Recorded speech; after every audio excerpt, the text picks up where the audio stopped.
Kira-kira 3.500 tahun sebelum Masehi, tanda-tanda yang memberitahukan bahwa di Kuningan sudah ada pemukiman masyarakat yang sudah mencapai tingkat kebudayaan yang relatif sudah maju.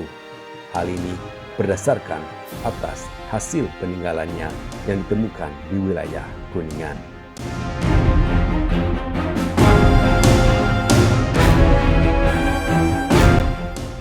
Suatu pemukiman masyarakat dimaksud baru terwujud dalam bentuk suatu kekuatan politik seperti negara, sebagaimana dituturkan dalam cerita Parahyangan dengan nama Kuningan pada tanggal 11 April 732 Masehi. Negara atau kerajaan Kuningan tersebut terjadi sesudah penobatan Soekarma sebagai raja atau kepala pemerintahan, yang kemudian bergerar Rahyang Tangkuku atau disebut juga Sang Kuku yang bersemayam di Aril dan Saunggah. Ia menganut ajaran yang berpegang kepada Sang Hyang Dharma dan Sang Hyang Siksa yang memberikan 10 pedoman hidup.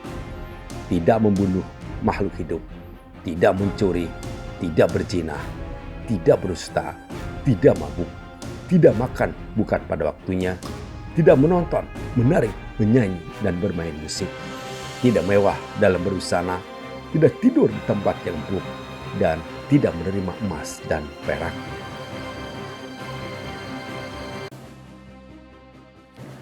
Soekarma bertahta sampai dengan usia yang cukup panjang.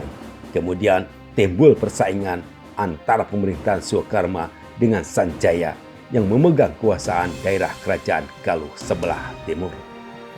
Setelah Sanjaya memerintah Kuningan selama 9 tahun, kemudian digantikan oleh putranya bernama Ranghyang Tamperan. Ranghyang Tamperan mempunyai 2 orang putra, yakni Sang Manarah dan Ranghyang Banga. Setelah dewasa, Sang Manarah menjadi raja di sebelah timur, sedangkan Ranghyang Banga menguasai daerah Kuningan yang dahulu di bawah kekuasaan Rahyang Tangkuku.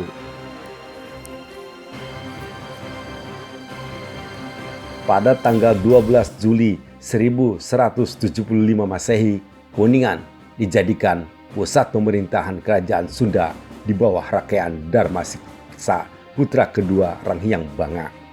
Setelah bertata selama 12 tahun di Sanggalah, kemudian keraton dipindahkan oleh Rakayaan Darmasiksa ke Pakuan Pajajaran. Selanjutnya, Kuningan merupakan bagian dari kerajaan Pajajaran dan namanya berganti menjadi Kajane yang di bawah kekuasaan Arya Kemuning. Kajane artinya kuning atau emas. Dalam rangka penyebaran agama Islam, seorang ulama besar dari Cirebon yang bernama Syekh Maulana Akbar pernah singgah di Buni Haji daerah Tulungagung, kemudian melanjutkan perjalanannya menuju Kajane yang pada waktu itu penduduknya masih menganut agama Hindu. Syekh Maulana Akbar mendirikan pesantren di Sidapurna yang berkembang pesat, dan karena pengikutnya bertambah banyak, maka beliau membuat pemukiman baru dengan dasar Islam yang diberi nama Purwawinangun, artinya mula-mula dibangun. Syekh Maulana Akbar meninggal dan dimakamkan di Astana Gede. Pada tahun 1481 Masehi, Syarif Hidayatullah yang dikenal dengan julukan Sunan Gunung Jati datang di Luragung. Pada waktu itu, Ki Gedeng Luragung sebagai kepala pemerintahan yang kemudian masuk Islam.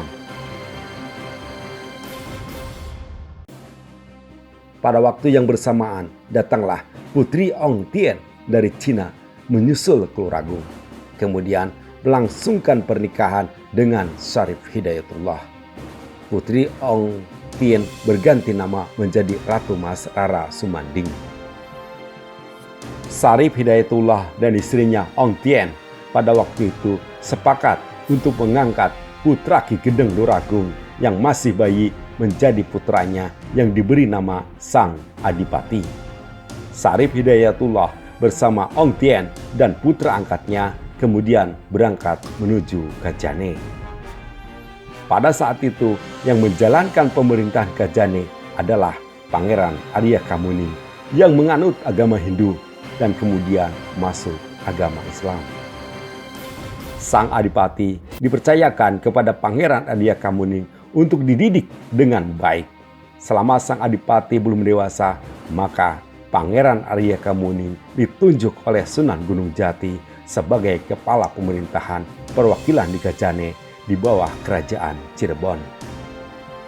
Setelah sang Adipati dewasa, tepatnya pada tanggal 1 September 1498 Masehi, sang Adipati dinobatkan menjadi kepala pemerintahan Gajane yang bergelar Sang Adipati Kuningan.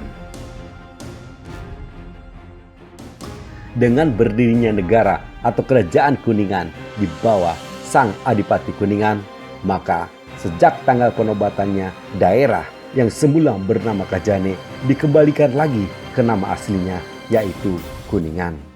Dan sejak saat itulah tanggal 1 September ditetapkan sebagai hari jadi Kuningan. Selain dibantu oleh Arya Kamuning dalam mengatur jalannya pemerintahan, Sang Adipati Kuningan juga dibantu oleh Dipati Ewangga atau disebut Dipati Cangkuang dan Ramajaksa. Dipati Ewangga memiliki kuda tunggangan yang diberi nama Siwindu. Untuk lebih meresap agama Islam di kalangan penduduk Kuningan, Sunan Gunung Jati mengirimkan Syekh Rama Haji Irengan dan beliau memilih tempat di kediaman di Dharma.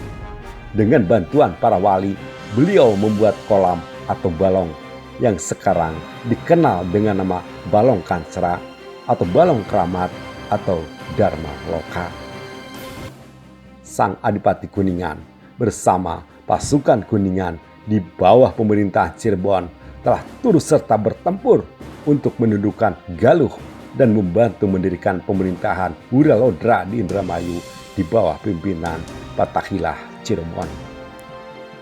Pasukan Kuningan juga ikut menggempur Sunda Kelapa dan turut serta mendirikan pemerintahan Jayakarta, sehingga pasukan dari Kuningan ada yang menetap di Jayakarta dan sekarang nama Kuningan terukir menjadi nama salah satu kelurahan di wilayah Jakarta Selatan, yaitu Kelurahan Kuningan.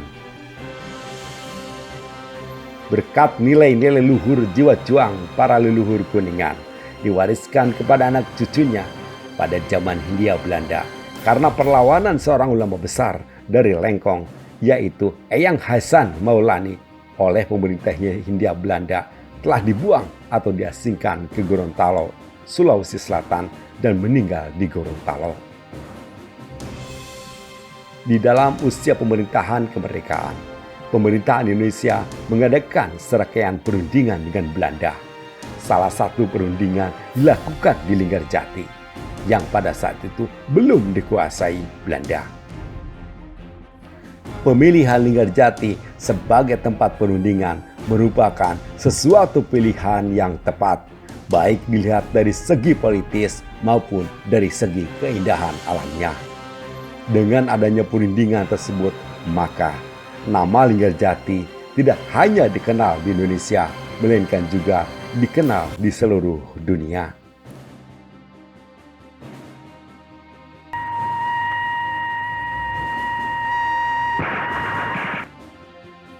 Setelah Yogyakarta sebagai ibu kota Republik Indonesia diserang oleh tentara Belanda pada tanggal 19 Desember 1948, Panglima Besar Jenderal Sudirman menginstruksikan untuk membentuk 4 Markas Besar Komando Jawa atau yang disingkat MBKD, yang meliputi MBKD Jawa Timur, MBKD Jawa Tengah, MBKD Jawa Barat, dan MBKD Luar Jawa.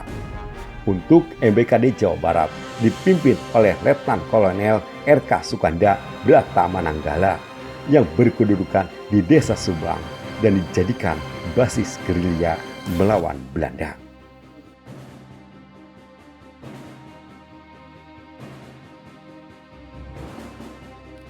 Sesuai dengan keputusan Dewan Pertahanan Daerah Kepresidenan Cirebon dan Brigade 5, maka Ciwaru dijadikan basis pertahanan dan pusat pemerintahan Kepresidenan Cirebon. Rakyat Ciwaru dengan ikhlas menyerahkan rumah mereka untuk dipergunakan sebagai kantor, staf militer, pemondokan, dan lain-lain.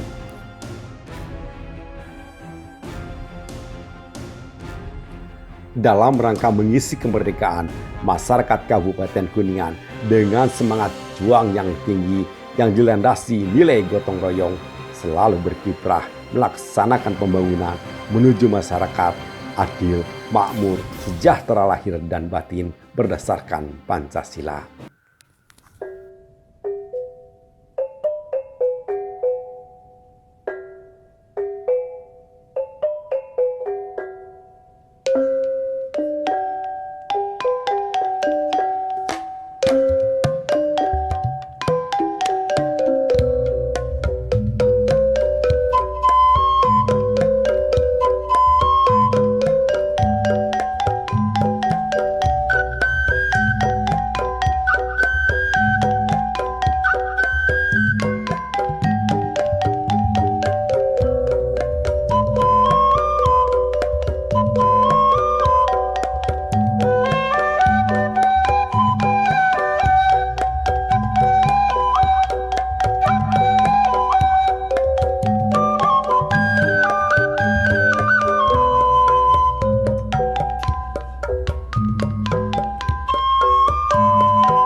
Bila ada yang ingin Anda sampaikan, silakan tulis dalam kolom komentar.